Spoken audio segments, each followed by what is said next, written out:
JMM ने चमरा लिंडा पर बड़ी कार्रवाई करते हुए उन्हें निलंबित कर दिया है। पार्टी के सभी पदों से उन्हें निलंबित किया गया है। आपको बता दें कि लोहरदगा से निर्दलीय चुनावी ताल ठोक रहे हैं चमरा लिंडा, जहां इंडिया गठबंधन के प्रत्याशी सुखदेव भगत हैं, यहाँ कांग्रेस से प्रत्याशी बनाए गए हैं और लगातार ये सवाल उठ रहे थे कि गठबंधन में रहते हुए जेएमएम से चमरा लिंडा क्यों चुनावी ताल यहाँ ठोक रहे हैं। हालांकि उन्होंने निर्दलीय पर्चा भरा था, लेकिन ये बार बार आश्वासन मिल रहा था कांग्रेस को कि समझा लिया जाएगा। कांग्रेस के तमाम बड़े नेता ये कह रहे थे कि ये जेएमएम का अंदरूनी मामला है और जेएमएम इसे सुलझा लेगा। क्या चमरा लिंडा ने वाकई बगावत की और जेएमएम उन्हें बैठने के लिए या नामांकन वापस करने के लिए फोर्स करता रहा और चमरा लिंडा ने नहीं सुनी और अब चमरा लिंडा को निलंबित किया गया है? क्या वजह यही थी? और चूंकि आज राहुल गांधी का भी दौरा है, तो क्या राहुल गांधी के दौरे से पहले जेएमएम को यह क्लियर करना था कि उन्होंने चमरा लिंडा पर कार्रवाई की है? क्या है इसके मायने और इसका चुनाव में क्या असर पड़ेगा, ये समझने की हम कोशिश करेंगे। हमारे साथ वरिष्ठ सहयोगी राकेश रंजन भी जुड़ रहे हैं। रंजन जी, अब जब चमरा लिंडा बगावती तेवर जब अपना रहे थे, जब पार्टी उन्हें समझा नहीं सकी, वो नामांकन करते हैं, नाम वापस नहीं लेते हैं, अब राहुल गांधी के दौरे के वक्त उन्हें निलंबित किया जाता है, इसे किस रूप में देखते हैं? यार देखिए, इसमें ये तो लग रहा था कि एक हिचक जो है वो जेएमएम के ओर से दिख रही थी, खास करके चमरा लिंडा के खिलाफ किसी कार्रवाई को करने के लिए, क्योंकि आप देखिए जो खूंटी से बागी प्रत्याशी हैं बसंत कुमार लोंगा, उनको पार्टी ने पहले ही जो है उन पर कार्रवाई कर दी और अभी भी आप देखिए, जबकि वो भी निर्दलीय प्रत्याशी के रूप में चुनाव लड़ रहे हैं और जो चमरा लिंडा है वो भी निर्दलीय प्रत्याशी के रूप में ही चुनाव लड़ रहे हैं और दोनों ही जगह जो है वो कांग्रेस चुनाव लड़ रही है। तो परिस्थितियां बिल्कुल एक ही जैसी हैं, लेकिन बसंत कुमार लोंगा को 6 साल के लिए पार्टी से निष्कासित किया गया है, जबकि चमरा लिंडा का निलंबन हुआ है। तो ये बातें, बाकी चीजें दोनों में वही एक जैसी दिखेंगी कि उन्हें सभी पदों से मुक्त कर दिया गया है, लेकिन जहां एक तरफ बसंत कुमार लोंगा का निष्कासन हुआ है, वहीं चमरा लिंडा का निलंबन हुआ है, जो पत्र से दिखता है।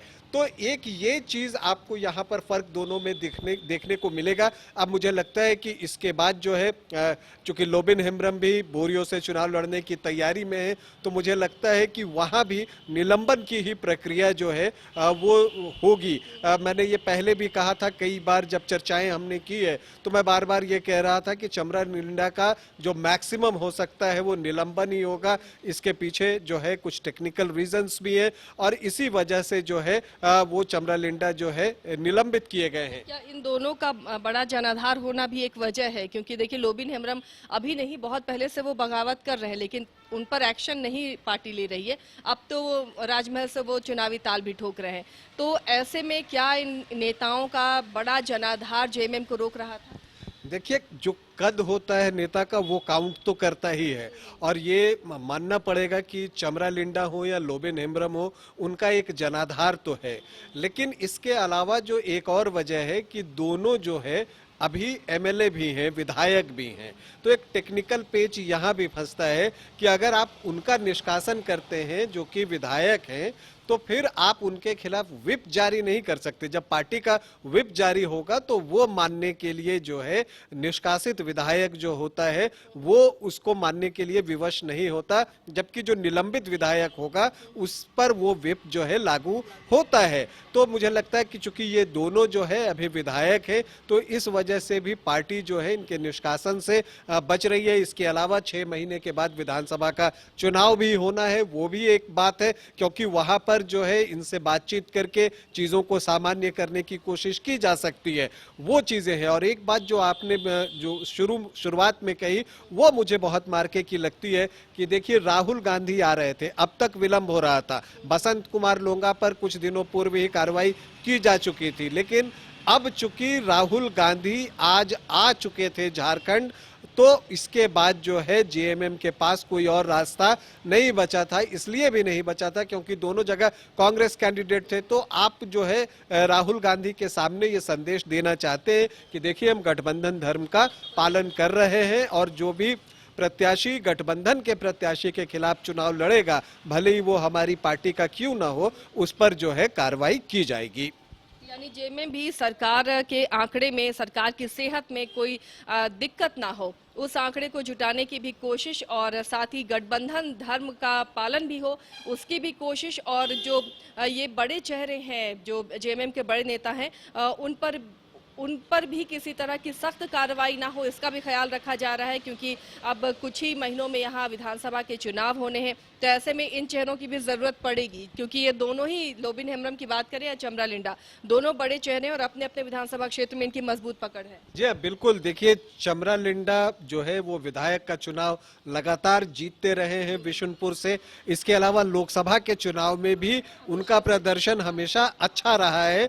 और आप पिछले 2 चुनावों की बात करें जो उन्होंने लड़े हैं, 2019 में उन्होंने चुनाव नहीं लड़ा था, लेकिन 2014 और 2009 की बात करें तो एक बार 2009 में 1,36,000 वोट और 2014 में 1,18,000 वोट लेकर वो लोकसभा के चुनाव में आए थे।